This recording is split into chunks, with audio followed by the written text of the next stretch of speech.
right. Hello, senior math. We today are going to talk about hypothesis testing. So on Tuesday, we looked at writing out the alternative and the null hypothesis, or creating a hypothesis statement about a scenario. So now we are going about testing those hypothesis statements to figure out whether the alternative hypothesis is correct or whether the null hypothesis is correct, using something similar to our z-score using z-score a little bit that we've talked about before. So on Tuesday, we talked about three types of hypothesis statements. There was the two-tail, the right tail, and the left tail. So the two-tail was essentially, we were saying that the null hypothesis, let me get a better color. Oops. So with the two-tail, we were saying that the null hypothesis was stating that the average was equal to some number. The mean of some data set was equal to some number, while the alternative hypothesis was just saying that the mean is not equal to that number. It's equal to some other value, some other average. And so one way we can test this is if we look at a distribution chart. There's two locations. It's called a two-tailed test because there's two critical areas that are far enough away from our mean that if we got a value in either of those critical areas, this would prove that the alternative hypothesis is correct and our null hypothesis is incorrect. So when we are testing our hypothesis, looking at our z-score, if we find the z-score and the z-score turns out to be in one of those two critical areas, either much higher than our mean or much lower than our mean, then that is enough to prove that our alternative hypothesis is correct. Now, how accurate do we want to be? Well, like before with our confidence intervals, we typically want to try to be as confident as possible. So we are going to do a 95% confidence once again. So we are going to test within 95% accuracy. Is the alternative hypothesis is correct, or is there not enough information, or is it too close? Is it not close, or is it too close to be able to determine whether that null hypothesis is incorrect? So because this is a 95% accurate, we have to think, okay, what are those z-scores that we will need in order to do this, in order for this to work for our hypothesis test? Well, 95% confidence with two levels. This is just like a confidence interval. So each of these are going to be 2.5% because we know there's only 5% left over, just like with our confidence intervals that we just did. So the z-score we're looking for is going to be negative 1.96 or positive 1.96. So if we get a z-score, if we do our hypothesis test and we get a z-score that is above 1.96 or below negative 1.96, that would fall in either of these two critical areas. And if it falls in the critical areas, then we will reject our null hypothesis and we will take our new alternative hypothesis. We can do the same thing with our right tail. So right tail, the null hypothesis was that the mean was less than or equal to some value, which means the alternative hypothesis would be that the mean is greater than that value. So if we think about what this looks like as a z-score, it's called a right tail because the critical area is going to be to the right. So if we get any z-score that falls within that critical area, that we're going to reject the null hypothesis and keep the alternative hypothesis. Well, once again, what is that critical area that's going to give us 95%? Well, we just have to think, what's 5%? What's the above 5% on our z-score?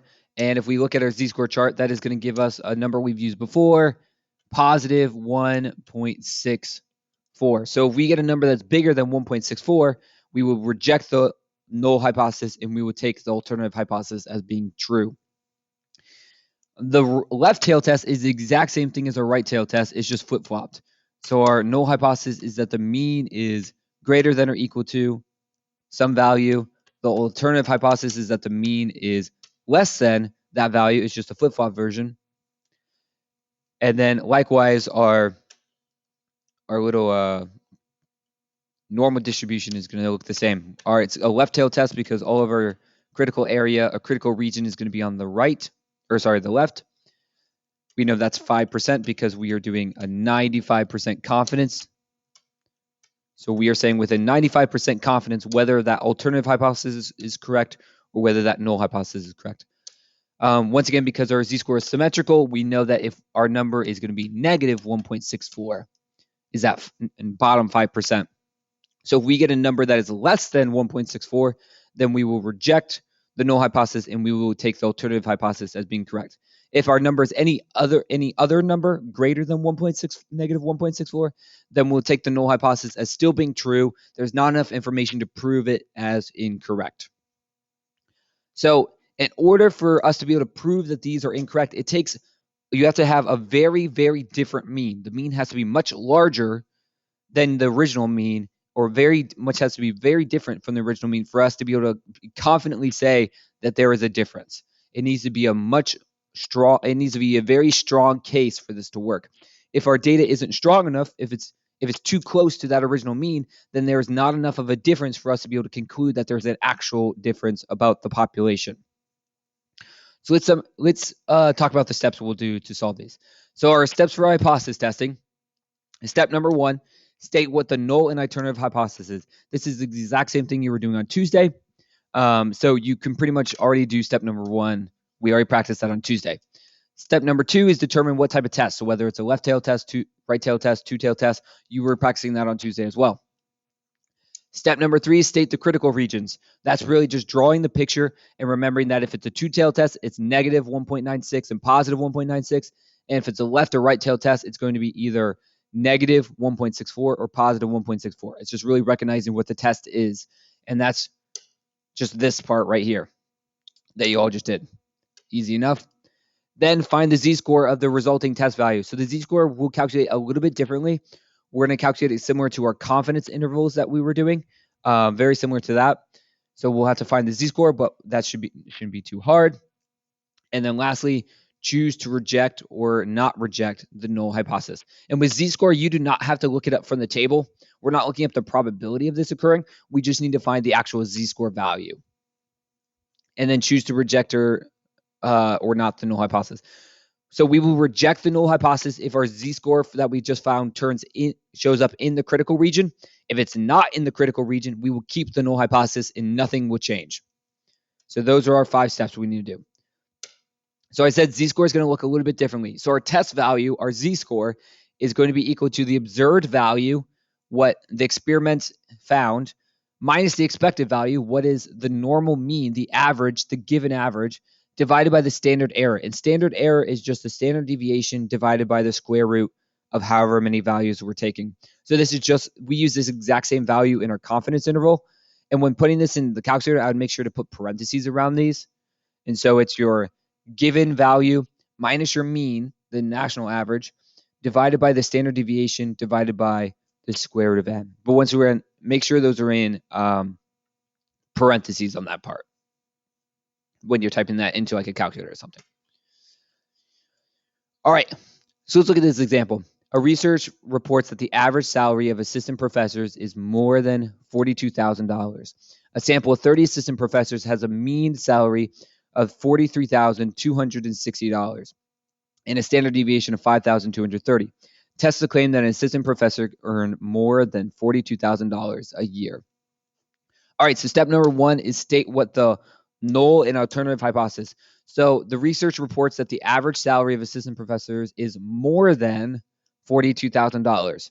So our null hypothesis, because that's what people are saying, is that the average is going to be greater than or equal to $42,000. They're saying that it's more than $42,000. So our alternative hypothesis is just the opposite. Well, if the average is saying that the mean is greater than 42,000, then our alternative hypothesis, our assumption of the opposite is going to be that we're going to see if this is true. If we find a value that's less than $42,000, if we get enough information to show that the average is less than $42,000, then we'll take the alternative hypothesis.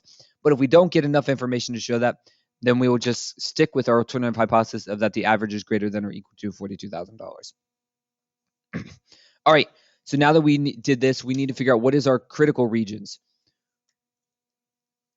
we need to state what type of test we're doing. All right, so we did number one. Now we have to determine the test. Well, because we're greater than, we're showing that this is a left tail test because our alternative hypothesis is in the less than region. So our critical region is going to be below. So if we get a value that is in that below region, if we get a z-score that's in this below region, we will reject the null hypothesis and we would take the alternative hypothesis as being true. But we need to get a z-score of less than, so z needs to be less than negative 1.64. If we get a z-score of less than negative 1.64, that's in our critical region, we'll take the alternative hypothesis. If it's any other value greater than negative 1.64, then we will take our normal alternate or null hypothesis as being true. And it's still the original was always true. All right, now let's calculate our z-score. So we know the z is going to be equal to our observed value, which our tested value we found was after asking some people, we found the average to be 43,260 minus the given value or the observed value, the expected value of 42,000. So they told us 42,000 was the national average of professors, but we observed that 43,260 was the amount we found. Divided by the standard deviation of 5,230, divided by the total number of, or the square root of the sample number, which is 30. Now, once again, I would put these in parentheses as you put them into the calculator. So I would type parentheses 43,260 minus 42,000, close my parentheses, divided by parentheses 5,230 divided by square root of 30, close my parentheses, and that should give us 1.32. So we got a z-score of 1.32. Now, if we think about our z-score curve, 1.32 is going to be a positive 1.32. So this is nowhere near our critical region. This is not in our critical region at all. So because it's not in our critical region, we are going to keep, we are going to keep the null hypothesis as true. I don't know why that's. So our null hypothesis is true, which means there is not enough information to prove that the national average is less than $42,000. So we will assume that the research report is correct and it is true, that the average salary of assistant professors is more than $42,000. And we are done. And that is how we do a hypothesis test. Let's look at another example. A national magazine claims that the average college student watches less television than the general public. The national average is 29.4 hours per week with a standard deviation of 2 hours. A sample of 30 college students has a mean of 27 hours. Is there enough evidence to support the magazine's claim? All right, so let's figure out what they're saying. So they said that the average college student watches less television than the general public, which was 29.4. So the null hypothesis, they are claiming that the average college student watches less television than the national average, less than or equal to 9.4, which means our null hypothesis or our alternative hypothesis is always going to be the opposite of that. We're always going to go against that. So we are claiming the opposite,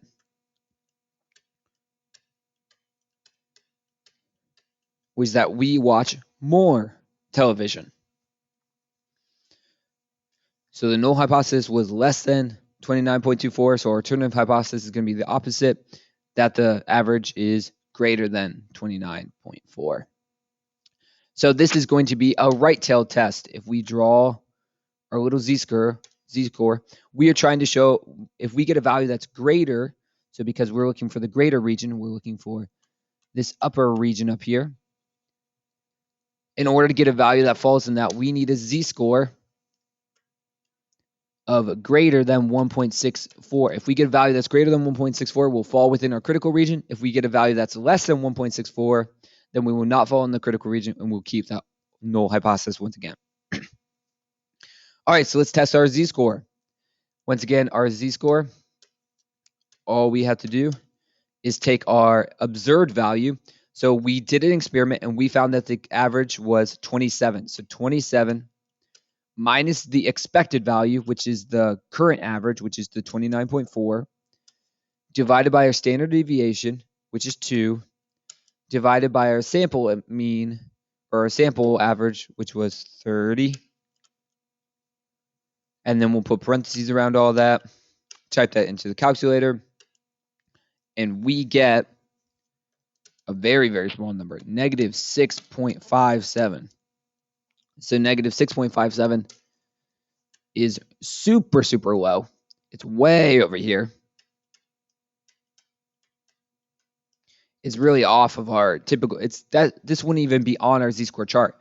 So because it is so low, you can assume that the national, the average college student does watch less television than the general public. This is much, much lower. It's very, very low. And so there is not enough information to claim that the null hypothesis is incorrect. So we are going to stick with the null hypothesis. It is true. So we'll keep the null hypothesis, and we will assume that this statement is still true because there is not enough information to prove that is incorrect. So it must be true at this moment. One last one. All right. A medical rehabilitation education foundation reports that the average cost of rehabilitation for stroke victims is $24,672. To see if the average cost of rehabilitation is different at a larger hospital, a researcher selected a random sample of 35 stroke victims and found that, that the average cost of their rehabilitation is $25,767, with a standard deviation of 3,251. Can it be concluded that the average cost is at a larger hospital is different? So can it be concluded that the average cost at a larger hospital is different? So we are just checking whether this is different. So we are checking whether the alternative hypothesis is the average cost. Is it different from our average, our standard average, which is the 24,672? We are just checking if that's different. Well, if it means it's different, that means the null hypothesis would mean that it's just the same as 24,672. So if we look at our curve, we know because we're just checking whether it's different. We don't care if it's different by being above or if it's different by being below. We just need that it's different in some manner, which means that we are doing a two-tail test. So we have two regions. We have two critical regions, below and above. Now we know these two critical regions are smaller because we're doing two regions to split in that. And we're still doing 95%. So the 95% still in the middle, which makes our two z-scores. If we get a z that is greater than 1.96, or if we get a z that is less than negative 1.96, then we know our null hypothesis is incorrect, and we will take the alternative hypothesis. But if we get a region, or if we get a z-score that's somewhere in the middle of these two numbers, that's greater than negative 1.96 and less than negative 1.96, then we know that our alternative hypothesis is incorrect, and we'll keep the null hypothesis. So let's find that z-score. All right, so our z-score is going to be equal to our observed value, which was the 25,000. So after we did our sample, after we did our test, we found the mean of 25,776 minus the claimed average, which is the 24,672, divided by the standard deviation, which was the 3,251, divided by our sample number, which is 35. Plug this on the calculator, and we get 2.01. So 2.01 actually does, if we look, 2.01 is like right here. So that is in our critical region. So because it is in the critical region, we are going to reject the null hypothesis. Reflect, reject, reject, reject. So we are rejecting H null, which means that it can be the average cost of a larger hospital is different. So we are assuming that it is different, that the average is not equal to 24,672 for larger hospitals. So the alternative hypothesis is the correct statement, and this example. So typically it's very hard to prove that the alternative hypothesis is correct. Typically you have to have very strong data to prove that. We only had one example where that worked, but that is our hypothesis testing. You'll have a little bit of practice over this. Please ask questions. If you get stuck, please let me know if you need anything, and we will continue on from there. Let me know if you have any questions.